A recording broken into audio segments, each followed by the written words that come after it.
Olá pessoal, tudo bem? Meu nome é Thiago Prux, sou um dos sócios da Capitalismo, nós somos uma empresa de análise e recomendações de investimentos e hoje a gente vai falar um pouquinho a respeito do Banco do Brasil para entender se realmente ele é o banco mais barato hoje dentre os grandes bancos e se pode ser uma oportunidade aí de investimento. Como sempre, pessoal, eu peço para quem não é inscrito se inscrever no nosso canal, para quem gostar do vídeo dar um like, compartilhar e também para quem não ativou o sininho para receber as notificações dos novos conteúdos, que fique à vontade. Também faço convite, né, pessoal, para quem ainda não nos segue no Twitter e no Instagram, que fique à vontade, tá?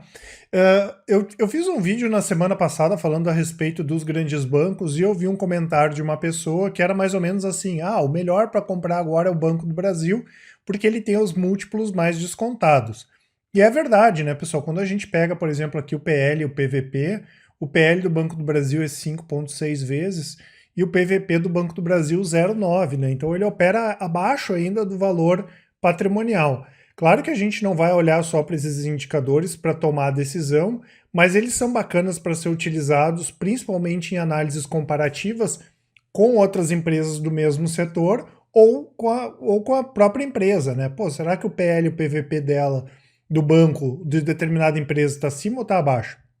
E claro, né, pessoal, isso aqui a gente usa mais como desculpa para falar das companhias, né? O nosso setor de análise, por exemplo, utiliza aí mais de 40 indicadores antes de recomendar alguma empresa. Mas tem muita gente que tem essa falsa sensação, vamos dizer assim, que só olhando para esses indicadores aqui a gente consegue ver se está caro ou está barato, né?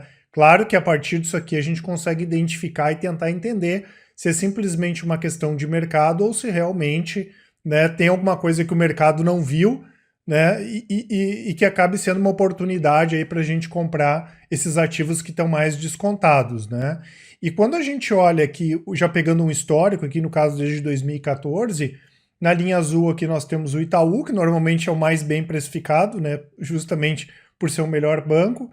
Depois nós temos o Santander, que ultrapassou o Bradesco, que é essa linha amarela aqui, e a gente percebe nessa linha cinza o Banco do Brasil, né? Então, historicamente, se a gente for mais antigo, vai estar muito parecido com isso aqui. Mas se a gente pegar de 2014 para cá, historicamente, vamos dizer assim, o Banco do Brasil, ele é um banco relativamente mais barato do que os outros, né? Porque existe sim essa percepção justamente por ele ser um banco estatal, que ele pode ter mais risco, né? E o pessoal não quer pagar mais por isso, né? Então eu pedi para o nosso setor de análise hoje trazer algumas informações justamente para a gente entender o que o Banco do Brasil teria diferente hoje em relação ao que ele tinha nos últimos 5 anos ou nos últimos 10 anos para que ele tirasse essa diferença aqui, ou seja, para o Banco do Brasil ficar mais caro. Claro que é normal ele ter esse desconto por ele ser um banco estatal. Talvez enquanto ele for um banco estatal, ele vai continuar com desconto em relação às outras empresas, da mesma forma que historicamente o Bradesco tem um desconto em relação ao Itaú, pela gestão do Itaú ser melhor, mas daqui a um pouco o Banco do Brasil tira essa diferença, né? Ele tirando uma parte dessa diferença, ele pode ter um potencial de crescimento maior que os outros bancos e as ações do Banco do Brasil podem ter um potencial de valorização maior também do que os outros bancos. Então a gente tem que entender se existe uma assimetria hoje que favoreça a gente a comprar Banco do Brasil em relação aos outros grandes bancos. E claro, né, pessoal, nada impede também que vocês tenham mais do que um grande banco na carteira de vocês, tá? Então tem algumas questões aqui, pessoal, que vale a pena a gente comentar e a gente vai ver que algumas delas estão até interligadas, né? Que é em relação à questão do tamanho do Banco do Brasil, é um gigante, é um monstro, né, pessoal? A questão da resiliência do banco, possibilidade de venda de ativos, o aumento da eficiência e também as oportunidades aí de crescimento para o Banco do Brasil. Hoje, em termos de resiliência, vamos dizer assim, é o banco mais capitalizado do mercado, ele é muito resiliente, né? E em momentos de crise como o atual, muita gente tende a correr para os portos seguros, como é o caso do Banco do Brasil, né? Tanto que em termos de depósito ali, nos meses mais turbulentos, especialmente no mês de março, o Banco do Brasil foi o grande campeão, né? Além disso, quando a gente pega a carteira de empréstimos, né? O que o Banco do Brasil hoje tem uma participação maior? Quase 40% da carteira é consignados e rural, né? Que tem, comparativamente com outros segmentos, um risco bem menor. A gente pega o caso do Santander, por exemplo, né? Muita coisa aí para financiamento de veículo, né? Muito mais arriscado do que consignado e crédito rural. Sem contar também participação em outras empresas, que daqui a um pouquinho a gente vai comentar mais. Hoje o Banco do Brasil tem 66%, 66,2% da BB Seguridade, né? A gente faz uma análise comparativa, por exemplo, da BB Seguridade com outras seguradoras, ela está bem melhor, bem mais eficiente, né? Quando a gente compara aí com Porto Seguro, por exemplo, está sofrendo muito mais do que a BB Seguridade, tá?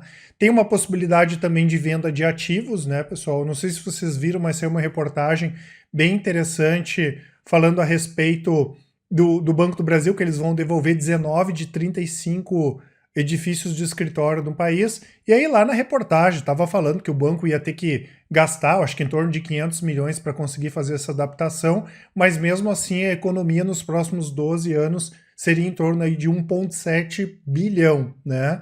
E eles colocaram na reportagem como motivo essa questão, que agora tem uma nova tendência de trabalhar em home office, né? Mas aí como o pessoal da análise aqui comentou comigo, poxa, Thiago, tudo bem, e a gente pode ter uma tendência, mas isso aí é muito mais uma desculpa, né? Porque eles estão cortando em coisas que daqui a um pouco nem deveria ter, né? Então, vamos imaginar, não só no Banco do Brasil, mas nos outros bancos, mas especialmente no Banco do Brasil, que é um banco estatal. Quanta coisa não tem para cortar no Banco do Brasil, só em número de agências, por exemplo, né? Então, qualquer coisa que o banco consiga ajustar, justamente pelo tamanho do Banco do Brasil, a gente vai estar falando sempre milhões em bilhões de reais, né? Sempre vão ser valores bastante elevados. O Banco do Brasil já vem fazendo movimentos bem interessantes em relação à questão de venda de ativos. A própria BB Seguridade, que já faz mais tempo, eles lançaram mão, né, dessas ações, essas ações foram colocadas na Bolsa.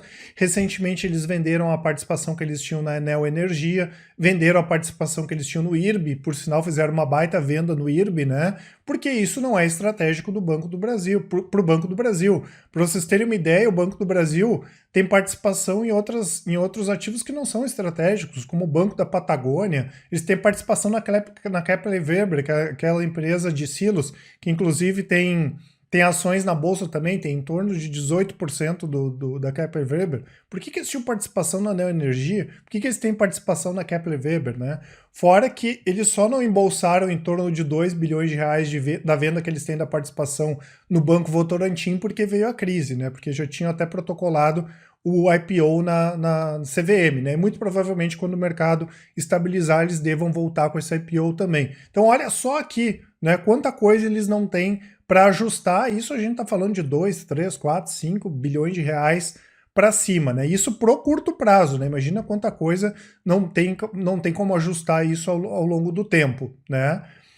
E nós temos também várias avenidas de crescimento do Banco do Brasil, né? Principalmente ligadas à questão do tamanho do banco.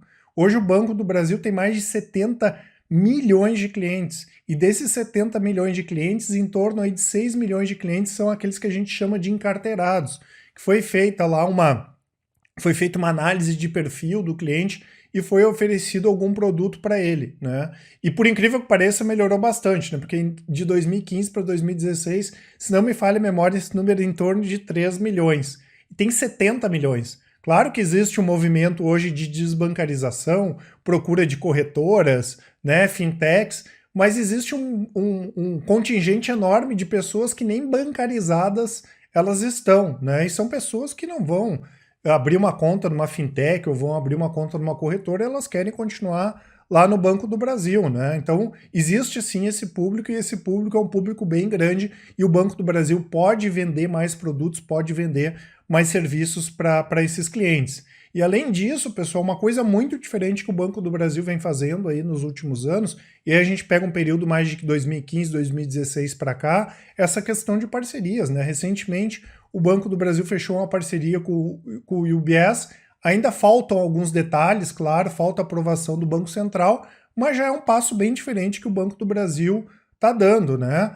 Eles estão buscando um parceiro também para a parte de gestão de ativos, né? Lembrando que hoje a gestora do Banco do Brasil é a maior do Brasil, né? Tem mais de 1 trilhão aí sob gestão. Então o Banco do Brasil está se movimentando sim em coisas que os outros bancos já fizeram, né? Ele está num processo um pouco mais atrasado e, diferentemente do que a gente via há 10 anos atrás, hoje o Banco do Brasil está bem mais empenhado em melhorar. É por isso que hoje seria um momento diferenciado sim, tá? Fora, pessoal, tem uma questão aqui que eu nem comentei, que é a possibilidade aí de pagamento de dividendos. A gente já viu, no caso do Itaú, que foi o banco que capitaneou esse movimento de pagar mais dividendos, né? O Banco do Brasil, hoje, para o nosso setor de análise, quando a gente olha nos próximos 24 meses, é o banco que tem maior possibilidade em aumento de pagamento de dividendos. Hoje o yield do Banco do Brasil está em torno aí de 5,5%, 6%, e a perspectiva, né, a projeção dos nossos analistas é que chegue em 2022 de 10% a 11% de yield. Claro que esse ano vai pagar menos dividendos, o Conselho Monetário Nacional já colocou como máximo distribuir 25% dos lucros, né, que seria o payout. Pode ser que no ano que vem a gente tenha uma contaminação também, mas para 2022, 2023 já tem uma perspectiva de pagar yields mais gordos, inclusive, do que os outros bancos, porque já existe uma expectativa de que o Banco do Brasil vai ganhar em eficiência, né? E lembrando que de 97 para cá, regularmente, o Banco do Brasil está pagando dividendos todos os anos, né? E como eu comentei, para a gente que vem acompanhando aí mais de perto há alguns anos, é nítida, pessoal, a melhoria da gestão do banco, cada vez focado mais no que interessa, vendendo esses ativos que não são estratégicos, e a consequência disso é melhorando a eficiência do banco, né? Ou seja, entendemos sim, né, que existe uma oportunidade grande aí de melhora do banco, e arrumando as coisas, o Banco do Brasil hoje seria o banco com mais potencial, isso colocando do lado do Banco do Bradesco, do Santander e também do Banco Itaú. Tá certo, pessoal? Isso que eu queria